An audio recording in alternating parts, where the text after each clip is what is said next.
गठबंधन में कृष्णा पटेल जी भी थी, हैं या थी, बिल्कुल बिल्कुल है। ठीक। पल्लवी समाजवादी पार्टी की टिकट पर चुनाव जीती, ठीक, सिराथू से। लेकिन उसके बाद से पता नहीं क्या हुआ, मैंने पल्लवी को या कृष्णा जी को फिर कभी सपा के किसी सिस्टम में देखा नहीं, न दाएं से न बाएं से, दूर से भी नहीं। नहीं, इस बात को लेकर आपने देखिए साफ तौर से कई मीडिया खबरों ने चलाया कि केशव देव मौर्य जी नाराज चल रहे हैं, माननीय शिवपाल जी नाराज चल रहे हैं, माननीय कृष्णा पटेल जी नाराज चल रहे हैं। कहीं कोई नाराजगी नहीं है। जैसे कहा केशव देव मौर्य जी के लिए कहा, माननीय केशव देव मौर्य जी को फोन पर ही उन्होंने इंटरव्यू में बुला लिया, कहा कि मेरी तो कोई नाराजगी नहीं, हम लोग गठबंधन के साथी हैं, हम लोग सच को बताना चाहते हैं। माननीय राष्ट्रीय अध्यक्ष श्री अखिलेश यादव जी को उन्होंने बताने का काम किया, तो इसमें कोई बुराई नहीं है। बिल्कुल, आप सब लोग मिलके एएनआई पे सच बताते रहो अखिलेश जी को, तो वो बेड़ा पार हो जाएगा, समझ लो। रोज सवेरे टाइम तय कर लो, ओम प्रकाश जी को मेरी तरफ से कहना है कि सुबह 8 बजे टाइम तय कर ले, एएनआई बुलाए और रोज सच बताएं। 11 दिन में काम पूरा हो जाएगा, 11 दिन में काम पूरा हो जाएगा। मैं समझ गया लक्षण, समझ भैया, मैं लक्षण समझ गया।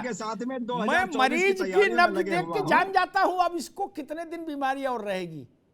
समझ गया। माननीय शिवपाल जी के लिए तो आप ही लोगों ने खबर चला दी थी कि 19 तारीख को ज्वाइन करने जा रहे हैं, मगर कहां ज्वाइन किया उन्होंने भारतीय जनता पार्टी। भारतीय जनता पार्टी बहुत खुश थी।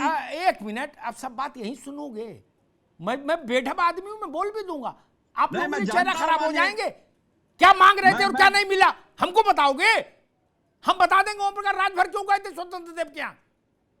नहीं बिल्कुल, हमको मालूम है जन्नत की हकीकत क्या, हमको मत समझाओ भाई ना। नहीं बिल्कुल, हम अपनी हिस्सेदारी लेने के लिए वहां गए। क्या मांग रहे हो, क्या नहीं मिला, डील नहीं हुई, इसमें कौन सी बड़ी बात है यार? नहीं, डील करना होता तो हमारे राष्ट्रीय अध्यक्ष जी सरकार में बने रहते। सुनील बाबू, आप मेरी शुभकामनाएं, खूब आगे जाओ, मैं जान रहा हूं, लोगों को भरोसा नहीं हो, ठीक है। मुर्तजा अली, व्हाट नेक्स्ट, अब क्या होगा आगे? क्योंकि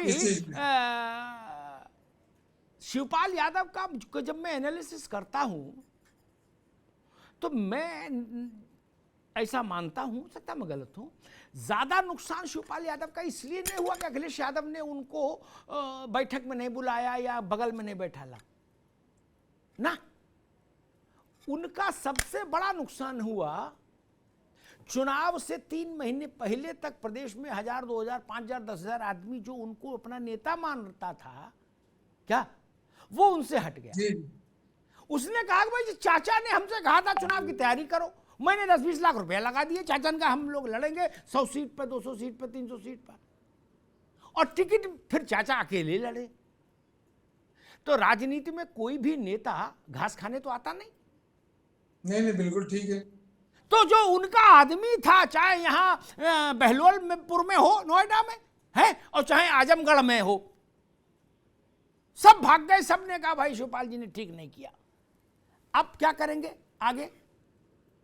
नहीं, आप देखिए, ऐसा था कि माननीय शिवपाल जी ने 2022 के चुनाव में, बिल्कुल आपकी बात ठीक है कि 3 महीना पहले तक पूरी तैयारी चल रही थी, 200 लोगों को फॉर्म भी दिए गए थे, मगर उसमें से बहुत से लोग अब बूथ कमेटी तक पेश नहीं कर पाए पार्टी कार्यालय में। पहली बात। दूसरी बात यह है कि जो माननीय शिवपाल जी ने जो सर्वे कराया, उस सर्वे के हिसाब से जनता बीजेपी की सरकार को नहीं चाहती थी, बीजेपी से त्रस्त हो गई थी, और वो पूरी तरह जिससे भी इनने सर्वे कराया हो उस कंपनी का नंबर डिलीट कर देना।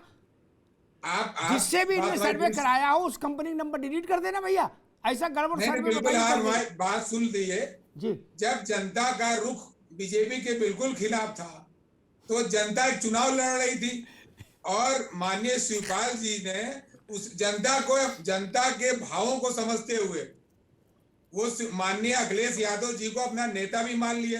65 सीट मांगी गई थी, 1 सीट पर समझौता भी कर लिए कि जनता बेरोजगारी से, जनता महंगाई से, जनता हर तरह से परेशान थी, तो हो एक उम्मीद थी कि ठीक, छोड़ो होगा क्या आप बताओ, पास्ट टाइम छोड़ो, वो तो हमको किस्सा पता है, अब आगे क्या होगा वो बताओ महाराज। होगा तो अब ये ना आप लोग बेहतर जानते हैं, मगर होगा तो कुछ अच्छा ही होगा प्रदेश के लिए। और प्रदेश छोड़ो भैया, आप लोग भी, हर आदमी दधीच बन रहा है क्या? हर आदमी ददीज बन रहा है। अरे प्रदेश देश अपना हिसाब कर लेगा। आप ये सोचो आपका कल क्या होगा। हमारा कल बेहतर होगा इंशाअल्लाह, देश देखिएगा प्रदेश आप। छोड़ो यार, देश और प्रदेश नहीं, अभी मैं वो अपनी स्थिति बात कहाँ है है। कि आप देश प्रदेश चलाओगे। अभी तो वो स्थिति नहीं। आप देखो अभिषेक बाबू, समस्या मालूम क्या है। आनंद जी आपके पास आ रहा हूं, बस एक बात कह दूं अभिषेक भाई से। ऐसी कंपनी से सर्वे करा लेते हो जो बता देती कि जनता भाजपा से त्रस्त है, वो 2/3 मेजॉरिटी से जीत के आ रहे, और ऐसी कंपनी सर्वे करा लिया आपके साथी लोग बता कैसे। इसीलिए हम कह रहे नाक इधर है और ढूंढ इधर रहे। बाद में कहते हो कि अरे हम हार गए। जब गलत कंपनी से सर्वे कराओगे भैया तब तो ऐसे फैसले होंगे ना मित्र। ये तो मैं नहीं कह रहा, मुर्तजा जी ने कहा कि चाचा ने एक सर्वे कराया था बड़ी कंपनी से, जिसने बताया कि जनता बहुत भाजपा से क्षुब्ध है, खफा है और भाजपा को ध्वस्तीभूत कर देना चाहती, नस्ते नाबूद। आनंद जी वो कौन सी कंपनी है सर्वे वाली, उसका पता किए जिसने शिवपाल जी के साथ ऐसा छल किया। आनंद दुबे को आवाज आ रही है? जी जी जी जी जी बिल्कुल बिल्कुल जी। आपको आ रही है अमिताभ जी जी आ रहे भैया, आ रहे जी। देखिए राजनीति में सब कुछ सर्वे नहीं होता है। राजनीति में कुछ अपना भी चिंतन होता है और कुछ अपना भी सोच होती है। लेकिन दिक्कत यह है कि जिन राजनीतिक दलों को मेहनत के बजाय सिर्फ समीकरण की आदत लग गई हो, 2% इधर से तोड़ लो, 1.5% इनका है, 4% इनका है, ऐसे करके जो लोग राजनीति करना चाहते थे, और फिर इन लोगों ने ही उत्तर प्रदेश में एक नैरेटिव बनाने की कोशिश की, खासकर अंबेडकर नगर से लेकर बलिया और गाजीपुर वाले पैच में, कि उत्तर प्रदेश की जनता भारतीय जनता पार्टी से पूरी तरह नाराज है, पूरी तरह से इसको खत्म करने वाली है। ये मैं आपके डिबेट पर भी अमिताभ जी बैठता रहा, मैंने कहा कि मैं प्रदेश में घूम रहा हूं, मैं लोगों के बीच जा रहा हूं, लोग इस बदलाव को महसूस कर रहे हैं कि उनको 70 साल में जो चीजें नहीं मिली है वो 5 साल में मिली है जी। लोगों को पक्का मकान मिला है, लोगों को राशन मिला है, लोगों को बिजली का कनेक्शन मिला, लोगों के बैंक में खाते खुले हैं, उनको जनधन योजना मिली है, उनको किसान सम्मान निधि मिली है। मतलब ऊपर से जो भी चला है वो नीचे तक पहुंचा है। लेकिन ये बात इन लोगों को समझ नहीं आ रही थी। ये लोग घर में बैठ के ट्विटर वाली चिड़िया उड़ा रहे थे। मुलायम सिंह जी धरती पुत्र थे इसलिए चुनाव जीतते थे, अखिलेश जी ट्विटर पुत्र हो गए इसलिए चुनाव हारते चले जा रहे हैं। तो कुल मिलाकर यह है कि जब आप समीकरण, वशीकरण, तुष्टीकरण और ध्रुवीकरण की राजनीति पे रहेंगे तो फिर इसी टाइप के सर्वे आपके पास आएंगे, इसी टाइप की झोला छाप कंपनियां आपके पास आएंगी और कहेंगी कि भैया ये हमारा सर्वे है, ये हमारा पैकेज है, इसको ले लो। अच्छा एक मिनट अभिषेक, एक मसला आप अपनी जवाब दीजिए। एक कंपनी आपको भी गलत फंसी थी दोस्त, जिसने आपको भी शपथ दिला दी थी, उन कंपनी वाले को बुलाए कि नहीं बुलाए पहले बताओ। पैसा वापस लिए कि नहीं लिए उससे? देखिए अमिताभ जी, नहीं इनसे अभिषेक वाजपेयी जी पूछ रहे हैं, इनको भी एक कंपनी थी, अब मैं नाम वाम चक्कर में नहीं पड़ूंगा, जो बता गई थी कि शपथ की तैयारी करो, सीटें ईटें सब बता दी थी। अधिकारियों में भी गलतफहमी करा दी। वो अधिकारी आज तक बेचारे अब लाइन में खड्डे में गिरे जा रहे, जो टेलीफोन मिला दिया उधर।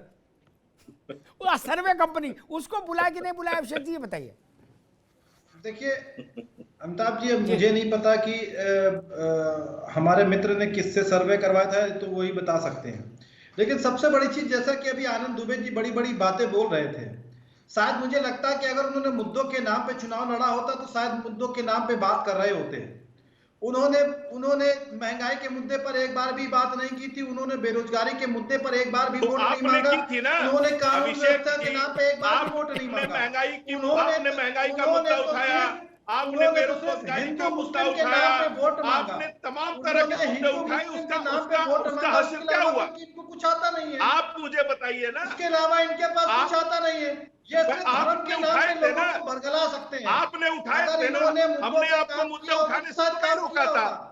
भाई, आपको क्या हमने दिखा? आपको मुद्दे उठाने से तो नहीं रोका ना अभिषेक जी। अरे हमने तो मुद्दा उठाया, हमने लेकिन रोका आपने था क्या? लोगों को भ्रमित हमने करने के लिए उठाया हिंदू क्या? मुस्लिम फसाद छेड़ने की बात मतलब कर दी। आपको ये लगता है, आप आपको ये लगता योगी है आदित्यनाथ कि जी, आप योगी आदित्यनाथ इस जी में बात अगर से क्षमता इत्तेफाक होती रखते हैं कि या हम मोदी जी लोगों में को अगर ज्यादा क्षमता कन्विंस कर होती लेते हैं। तो शायद हिंदुत्व के नाम आप पे छोड़ करके, धर्म जाति के नाम अरे पे छोड़ करके अब बाकी अभिषेक मुद्दों की जी, बात कर रहे होते। अभिषेक जी, लेकिन आप आपने ये मुद्दों मानते के हैं नाम ना, पे बात नहीं की, क्योंकि आप उत्तर प्रदेश आप की राजनीति में ये समझते हैं सुन लो कि भैया, आपने धर्म के सुन नाम लो, पे सुन लो, पेटेंट करा करके आप उसको आगे अरे लेकर सुन के चल लीजिए ना, सकते हैं। सुन तभी लीजिए आपने ना, बेरोजगार युवाओं से ताली और थाली बजवा करके अरे रख दिया। अरे सुन लीजिए ना, अभी ताली आपने उत्तर थाली, प्रदेश के इसी बेरोजगारों चक्कर से में तो ताली और आपकी थाली ताली बज बजवा गई, करके रख दिया। इसी और आज चक्कर में बेचारे आपकी ताली बज गई, यूपीएसआई के लिए धरने पे इसी प्रदर्शन चक्कर कर में रहे हैं आपकी जाकर ताली के। बज गई, और कितने अभी लोगों तक की आप छाती आत्महत्या पीट कर दी। रहे हैं। आप उस ताली को समझ नहीं पाए, थाली को समझ नहीं पाए, इसीलिए छाती आप पीट वही रहे मैं हैं। कह रहा हूँ। आप ताली आपके थाली को लिए समझ लिए होते तो आज जैसे छाती नहीं पीट रहे आनंद होते। जी, आपने आनंद जी, जैसे आप अभिषेक जी, 2024 के एजेंडे, सुन लीजिए, 2024 के एजेंडे को अरे सेट अभिषेक करने जी, के कुछ लिए दूसरों को भी सुन आज लीजिए आप ना, चल रहे हैं ना। यही तो सुन दिक्कत लीजिए, है। अरे आप सुन लोग तो सुनते लीजिए। नहीं है, बाद में जनता आपकी आप नहीं सुनती सुनते है। नहीं है, बड़ी दिक्कत आपकी आप है। सुनिए ना, आप सुनना आप नहीं सुनिए, चाहते हैं। बोले सुन आप लीजिए। सुनेंगे नहीं, जनता आपकी नहीं सुनेगी। सुन लीजिए ना, अरे वही बात आपने कह रहा हूँ ना। आपने आपने टेलीविजन चैनल पे बैठ के ये मान लिया कि आपने मुद्दे उठाए, जनता ने उसको नहीं माना, जनता उसको नहीं समझी, हमने जो बताया उसको समझ लिया। मतलब आप ये आपने स्वीकार कर समझने रहे हैं वाली कि बात, अब आप आपकी जो सुनिए। कन्विंसिंग पावर अब है आप वो सुनिए खत्म तो। है। अरे अब आपने आप मान लिया सुनिए। ना कि अब आपकी आप सुनिए। कन्विंसिंग पावर खत्म है। अरे जाइए सुनना भी रिसर्च तो करिए, सीखिए आनंद सुनिए जी, तो, सुनना भी सीखिए। सुनिए।